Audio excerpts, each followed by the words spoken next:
Please comment, all that good stuff. All right. Hello, everybody. I am sorry for the. Oh, I did. I don't have. Oh, camera is not on. All right. So this might just be a. That's fine. I'm not going to restart this. It took me too long to get started because my ADHD, my mast cell activation, and everything being unmanaged, and so far having to deal with 3 anaphylactic reactions without being able to actually. It's a long story, but I have to ration my epi for the next, hopefully just the next month, I hope, but we'll see.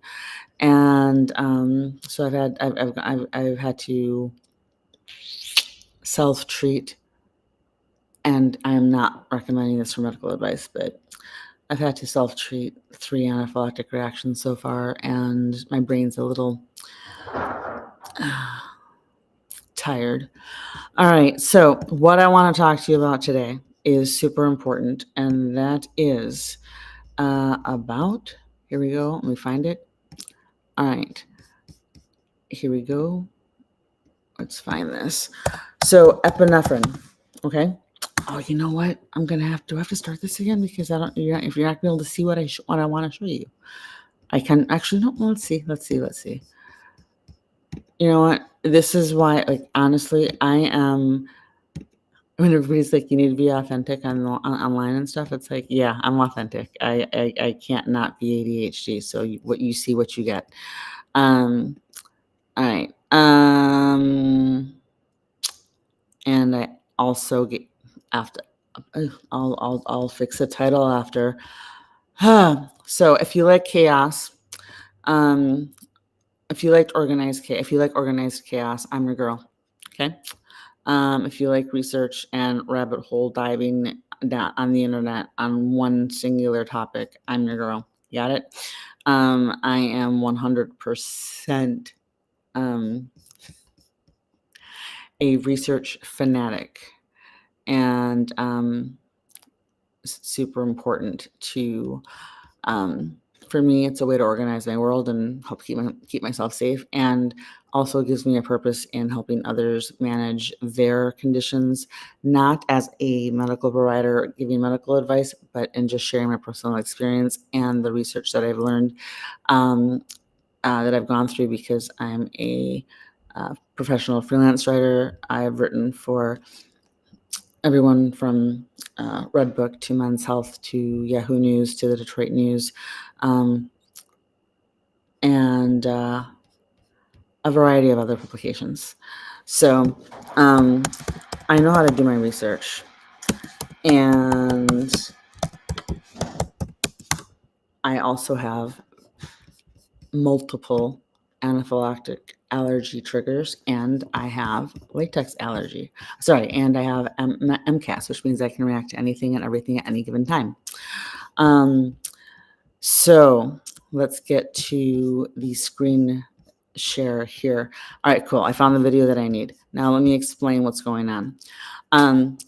If you're not following Dr. Rubin on YouTube or subscribe to his channel, subscribe to it now.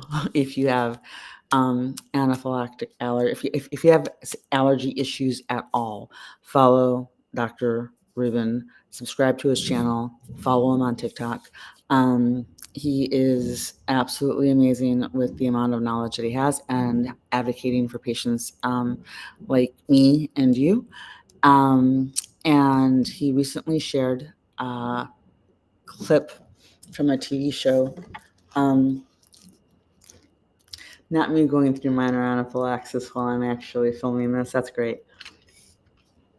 Or recording this. It's fine. It's fine. And honestly, that just tells you how medically gaslit and effed up this whole situation is, because I'm like, it's fine. It's okay. I've got allergic shiners and puffiness and facial flushing, and my tongue is going dry, which means my salivary glands are not properly behaving, because they can shut down during anaphylaxis, and 2 or more body systems is all you need to qualify for a medical diagnosis of an anaphylactic reaction. And neither one of the two that are affected actually have to be your airway or your blood pressure. By the time you get to airway and blood pressure, you're talking anaphylactic shock. So because I have MCAS, which can trigger anaphylaxis to anything and everything at any given time, and I know I react to my hormones. I know I react to my daughter's hormones. She reacts to mine. I didn't get any sleep last night. I literally stayed up all night because histamine dumping, like adrenaline rush, right? And yeah, got up, finally gave up trying to go to sleep, got up. The second I sat up, it went from postnasal drip to postnasal flood. I gagged and instantly just got sick. Because that's what used to happen to me when I wasn't on this medication before. All right, so let's get to the point here, shall we? If you haven't already, if this is your first time here, this is me and all my ADHD glory. Thank you. You're welcome. And imagine, curtsy. Imagine a curtsy, because this is me. This is who you get. I try to be organized. I don't have my ADHD currently managed with medications, so this is what you get. So until then, let's work with what we got. All right. If you know of any organizations in the affected hurricane areas where, like actual legit organizations that are collecting food, medical supplies, and monetary donations that you are aware of that are 100% legit, and drop it in the comments. A link if you can on YouTube, and the name of the organization if you're watching on TikTok, because I'm about to show you something that I'm going to stress is not medical advice. I am not recommending that anybody do this. I'm definitely stating that you definitely need to follow your actual prescription plan as written out by your doctor, and stay within those guidelines. So I'm going to give you a little bit of a spoiler hint here, and that is think bug out bag, think hurricane bag, think blizzard bag, think,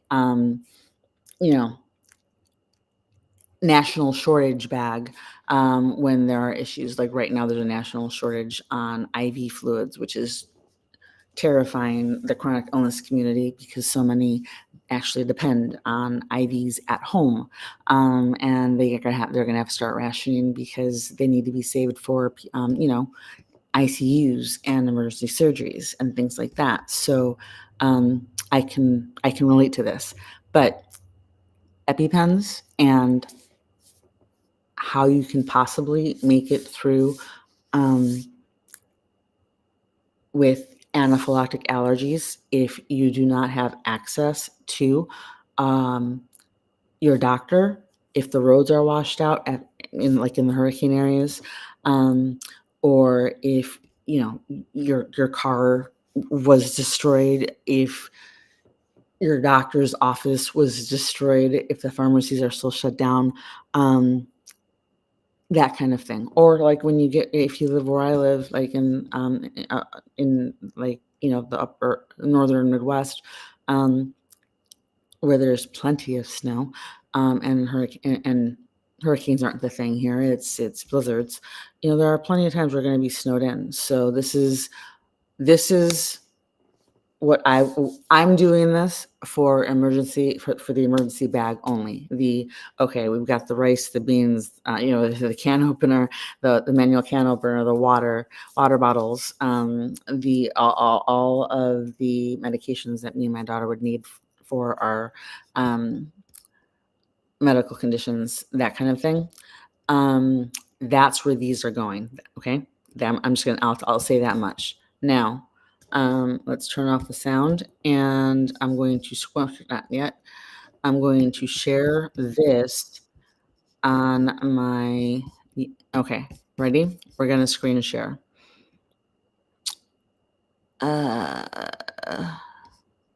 Apparently I can invite guests. That's interesting. Okay, screen share. Okay, here we go. Now, the reason I told you to follow Dr. Rubin is because I stitched one of his videos on TikTok.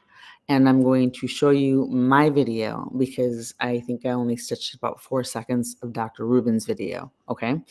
I will update the description box after, and I will include the direct link to his video. I will include the link to mine.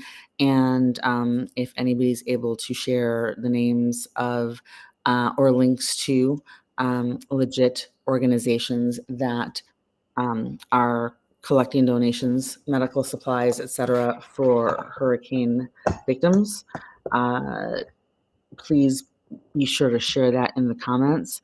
And please like, share, and subscribe over on YouTube and follow on TikTok because I'm your rabbit hole research girl. All right, so here we go.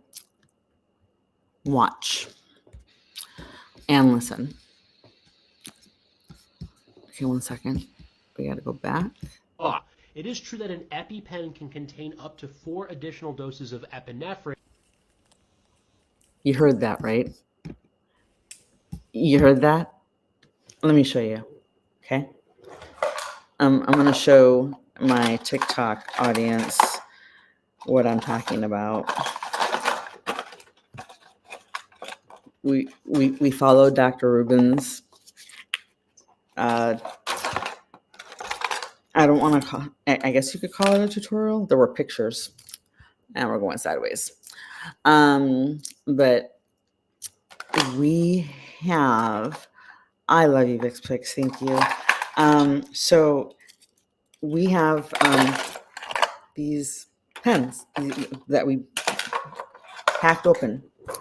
Now I'm going to play the rest of the clip for YouTube, so that, and you can hear it. This is from that 911 show that like always has like the tiniest kernel of truth in every episode, or most episodes that I've seen, or I've only seen clips when people are like, "That is so.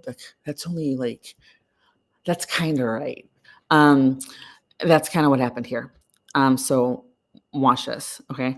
Oh, if you watch you need to watch Dr. Rubin's video for the whole context, because in that video, it literally shows a little girl, shush.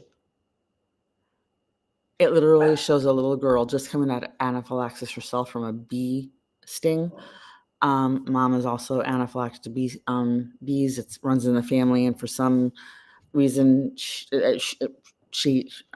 I'm not going to judge. Panic does strange things to people, and makes us not think logically. So, all right. Oh wait, taking away judgment. This is just a writing. It was just a writing for the episode or the scene that I was like, no.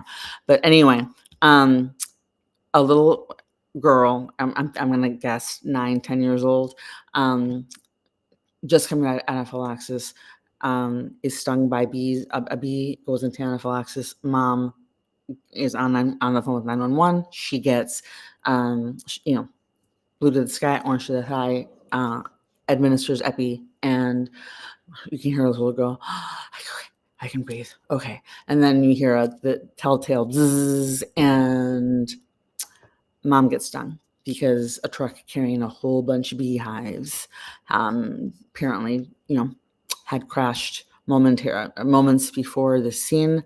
And Dr. Rubin plays the whole clip, and mom's conscious for long enough to be able to start to follow the directions that the 911 operator is giving on how to essentially hack the epi so that you can access excess doses that are hidden inside the vial, inside the pen.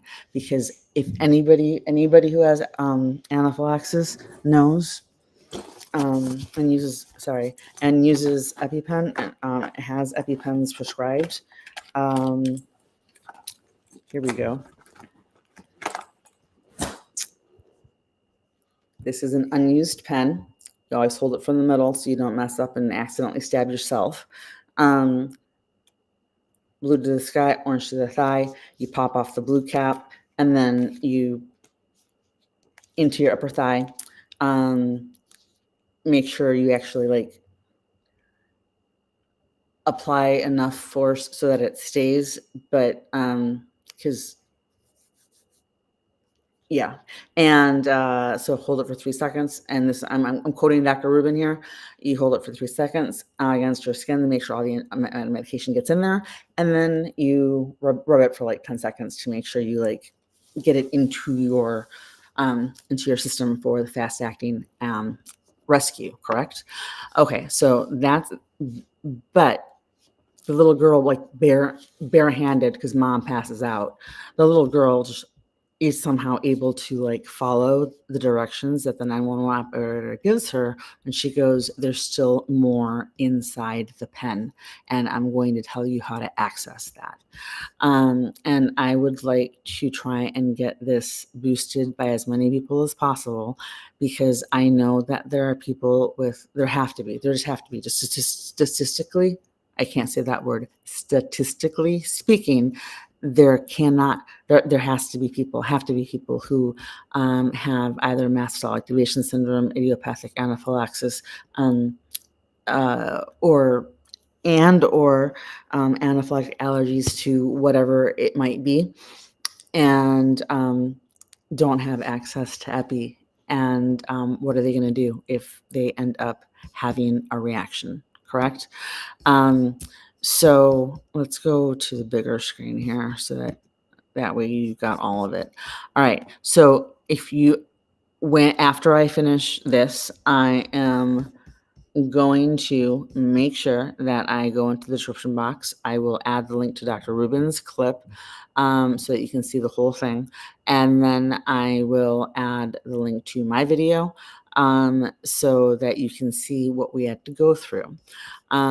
If you are watching on TikTok, you're welcome to take a look on my stream. I think on my page, I posted this like 4 days ago. All right, watch this or listen. Why is it not playing? 1 second. Why? This is 1 minute. Almost there. Hi, love. Okay, 1 second. All right, I am putting Fitbit on wrist of the chronically ill copy paste I gave birth to 17 years ago, who has nearly an identical diagnostic list as I do, and we spent the entire summer at Mayo Clinic together. So she has POTS, I do not, and I have Behçet's disease, and she does not. That's the only difference. So, yeah. 1 second. I need to go back. Where the hell did that go?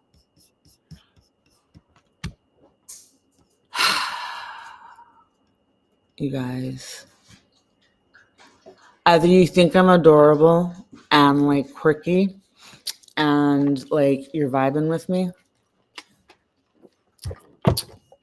or like you're like, just stop talking and write, because then you don't stutter and like repeat yourself, and you'd be right. It's one of the reasons that I actually, this writing is one of my primary and favorite ways of communicating. But right now I'm working on this, and where did my link go? 1 second. So here we go. There we go. Okay, ready? Okay. Share this tab instead. All right. Shush. Shush. Okay. I'm playing the video so you can hear the audio. And yep, I am quirky and I live for research rabbit holes. So like invite me to, like, I would actually start a channel just to research for other people. Seriously. All right, anyway, here we go. Because it's super important, and I want to get this information out there for the people who are in the affected hurricane areas, and for anyone who has to put, basically your bug out, your get out, your hurricane, your blizzard, your tornado bag or kit for planning for the zombie apocalypse, the next hurricane or the next major storm, that whatever storm that might be. Ready? Because that's the only that's how I'm going to be using this. Okay, watch. Tick, tick, boom.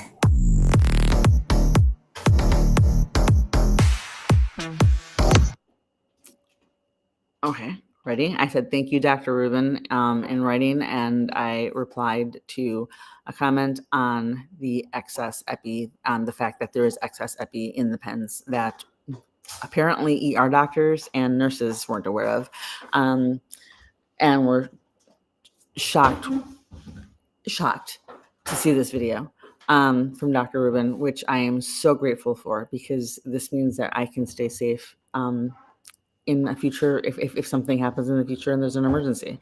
Ready? 1 second. Tick, tick, boom. Okay. Okay, so that's the wrong video. This video shows a response because they wanted to know some different kinds of epi. They wanted to know if you can do it with all kinds of epi. I applied all of them. Let me find the correct one. Here we go.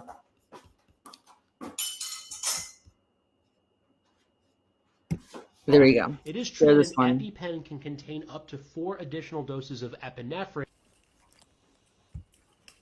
Okay, ready? Now, let me tell you what we're going to flip the screen. Flip the camera. How do I do that? Camera. Turn around for me. Spin, spin. Spin, spinny camera. All right, just watch it this way. There we go. Okay, I'm going to go back a little bit so you can see the visual here on TikTok. Now, I want you to know this right here took like 10 minutes per pen. Power tools, okay? Safety glasses and safety gloves. There is absolutely no way in hell you're accessing this during an actual anaphylactic reaction, and you're trying to treat yourself or you're trying to treat someone else, okay? That right there equaled about 3 extra doses of epinephrine at 0.3 mg strength. Okay, but this is reality of what it took to get to get to the hidden treasure of life-saving epinephrine that none of us knew about inside these pens. Do you think it's psychically possible to cool down toast faster? If you put it in the freezer, you can for like 30 seconds. Okay. 1 second. Are we good here? All right. But look, see, the hardest one to access the epi out of the epinephrine out of the auto injector was the black and white the black and yellow model. That one was really, really hard. So Dr. Rubin said each pen it contains like up to 4 additional doses of epinephrine, and I've seen, if you go through his comments on his on his video, there are a ton of different theories on why there's this unknown epinephrine that we can't access unless we actually get the power tools out. But the reason that this is so important is because I saw multiple people who were like, oh, okay, I just need to like carry extra syringes with me just in case the first pen doesn't work, because that's why they come in a 2-pack. You're supposed to carry both if you have anaphylactic allergies. because I am not a doctor. I'm not giving medical advice. I'm not because saying you this is might need something you both. should try. I am just showing our home experiment based on the information that Dr. Rubin shared in his video on the extra doses of epinephrine that are inside the auto-injectors that I don't think many people actually knew about. I sure as heck didn't know, and I've carried Epi for a long time. Let me tell you this, it's not easy, and it is not something that is going to be, I don't think, plausible or possible for a person either in anaphylaxis or anaphylactic shock for sure, to be able to do it on their own with their hands alone during an actual allergic crisis. There's no way.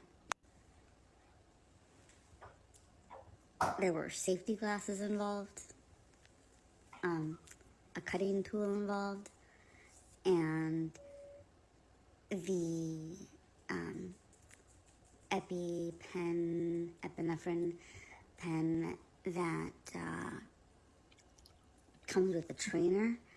That one has a really big spray inside, and my husband told me that the first one that he tried it on, he wasn't prepared and didn't know that the extra doses in the vial inside the pen literally shot straight out of the pen across the garage and bounced off the wall. Now, what I would do, and this is just me sharing my personal thoughts, is since we're not supposed to dispose of our EpiPens like in garbage cans, and they're supposed to go in sharps containers and be disposed of, properly, I would bring, if I had to Epi out in public, like I did during an anaphylactic reaction to balloons last year, I would bring the EpiPen home and then use the necessary tools to access the extra epi medication before tossing the pen and storing it for the zombie apocalypse that we all seem to be living in right now. All right, that's good. All right. Okay, and that's it. We're good to go. I'm going to head out because my husband's home and the dogs are barking. All right, have a good day.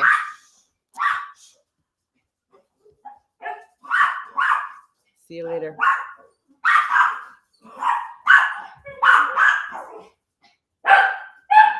Done. You're free.